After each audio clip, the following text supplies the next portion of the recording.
Click করুন অ্যাপের bell আইকনে আর সাবস্ক্রাইব করুন এবিপি আনন্দ। সব সময় থাকুন খবরে। সুপ্রভাত, দেখছেন এবিপি আনন্দ, আপনাদের সঙ্গে আমি সুকর্ণা। চোখ রাখবো বিস্তারিত খবরে। খুব ভালো নেই সৌমিত্র চট্টোপাধ্যায়। তার স্নায়ু সংক্রান্ত সমস্যা একই রকম রয়েছে, এখনো কাটেনি আচ্ছন্নতা, অস্থির অবস্থা, জানালো বেলভিউ। নতুন করে জ্বর আসায় উদ্বিগ্ন চিকিৎসকরা। রক্তে কার্বন ডাই অক্সাইডের মাত্রা বাড়ায় দেওয়া হলো বাইপ্যাপ ভেন্টিলেশন। ভালো নেই সৌমিত্র চট্টোপাধ্যায়। করোনা সংক্রান্ত সমস্যা কমলেও বর্ষিয়ান অভিনেতার স্নায়ু সংক্রান্ত সমস্যা একই রকম রয়েছে।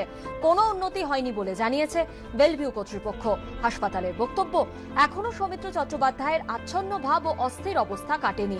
নতুন করে জ্বর আসায় উদ্বিগ্ন চিকিৎসকরা। শরীরে কার্বন ডাই অক্সাইডের পরিমাণ বাড়ায় বাইপ্যাপ ভেন্টিলেশন দেওয়া হয়েছে সৌমিত্র চট্টোপাধ্যায়কে। তবে বর্ষিয়ান অভিনেতার এমআরআই হয়েছে, রিপোর্ট ভালো। বেলভিউ হাসপাতালের আরো বক্তব্য, বর্ষিয়ান অভিনেতার মূত্রনালীতে সংক্রমণের চিকিৎসা চলছে। তার ফুসফুসের সংক্রমণ আপাতত আটকানো গেছে। ফুসফুসের অবস্থারও সামান্য উন্নতি হয়েছে। অন্যান্য অঙ্গ ঠিকমতো কাজ করছে। বেলভিউ হাসপাতাল সূত্রে খবর, সৌমিত্র চট্টোপাধ্যায়ের রক্তে অক্সিজেনের মাত্রা 98 থেকে 99% মধ্যে ঘোরাফেরা করছে, যা স্বাভাবিক। তবে অক্সিজেন সাপোর্ট সিস্টেমে রয়েছেন তিনি। মিনিটে 10 লিটার অক্সিজেন দেওয়া হচ্ছে। তবে হাসপাতাল সূত্রে খবর, সৌমিত্র চট্টোপাধ্যায়ের প্রস্টেট ক্যান্সারের সমস্যা ফের বেড়েছে, যা চিন্তা বাড়াচ্ছে চিকিৎসকদের।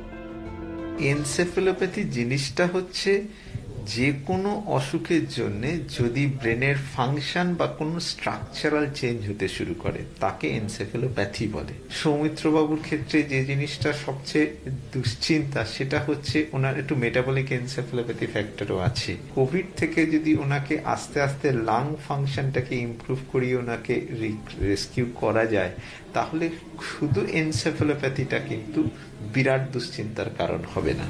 15 সদস্যের মেডিকেল বোর্ডের সর্বক্ষণের পর্যবেক্ষণে রয়েছেন সৌমিত্র চট্টোপাধ্যায়। আবিদ দত্ত ও সন্দীপ সরকারের রিপোর্ট, এবিপি আনন্দ, কলকাতা।